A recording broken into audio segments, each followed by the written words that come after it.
This is Fieldsports Channel News. The British team has landed in Tokyo for the Olympics.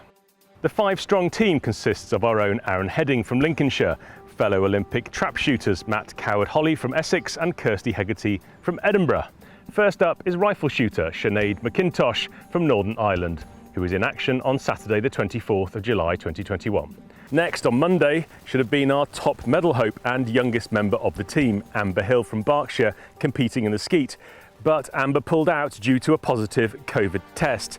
Here's what our 2012 double trap Olympic gold medalist has to say about the team's chances. Matt Coward-Holly, Aaron, Matt coming in with bags of confidence. Aaron, well, he's anybody's guess at this particular point. I have a funny feeling Aaron will be in that final. For coverage when and what to watch, go to fieldsportschannel.tv/Olympics. There's a link in the description below. The Labour Party is reviewing its England rural policy.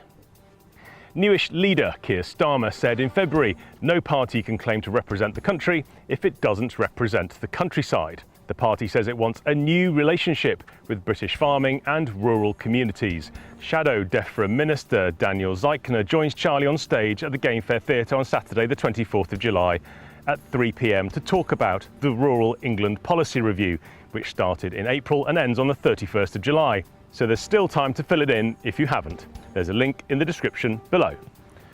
Basque says it welcomes a new land use report about climate change. But it complains about one claim that Muirburn destroys peat and should be banned.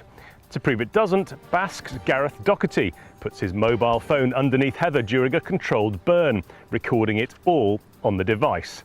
The burning has no effect on the phone, nor the peat beneath it.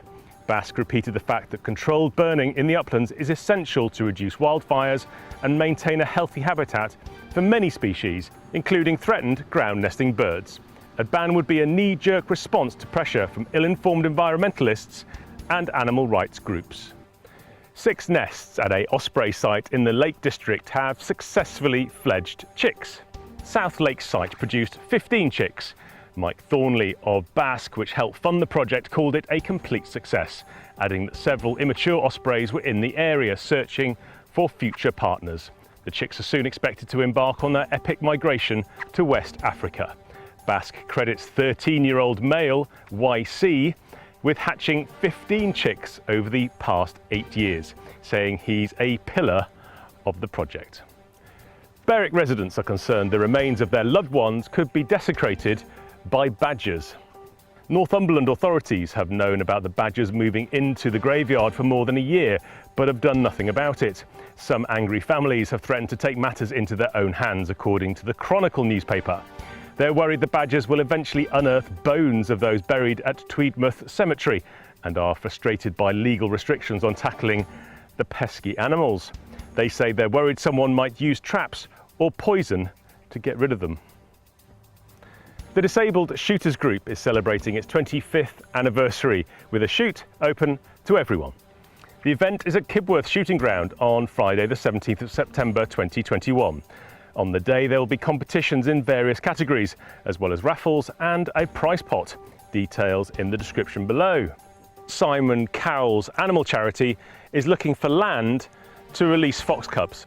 The celebrity is appealing for landowners who can spare enough space for a pen for a few weeks while the cubs grow big enough to release, but without the ability, of course, to hunt and therefore survive. He says his charity Wildlife Aid Foundation will pay for their food. Simon says rural locations are much preferred and they must be away from dog walkers. The WAF is supported by celebrities including comedian Ricky Gervais.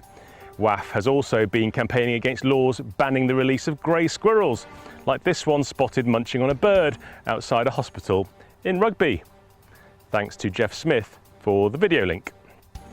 Sainsbury's has recalled a vegan lasagna because it contains pork, beef and milk.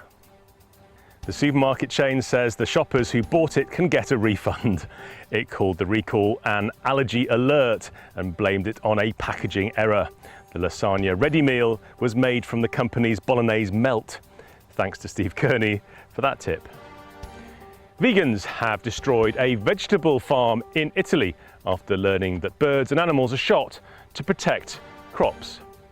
An agricultural cooperative in Bologna says vandals did €5,000 worth of damage. It said they pulled up potatoes, beans, aubergines, melons, as well as smashing greenhouses and an irrigation system. Safari Club International has taken aim at Facebook for its inconsistent wildlife policies. SCI accuses Facebook of allowing the unregulated and illegal trade of wildlife on its pages, with the website claiming its users are protected by US free speech laws. At the same time, SCI points out hunters are censored by Facebook for posting about their legal hunting and conservation. The organisation has a petition running that it encourages hunters to sign. It's in the links below. Thanks to Per Holmseth for the story. Legal gun owners in a city in California will have to fund the victims of gun crime.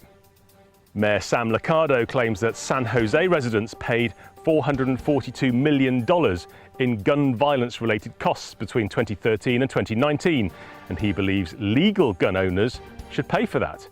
The City Council unanimously passed measures that will require all gun owners to buy insurance and to pay an annual fee to cover costs related to gun violence. If not, they risk having their guns taken away. Final approval of the bill will be decided in autumn.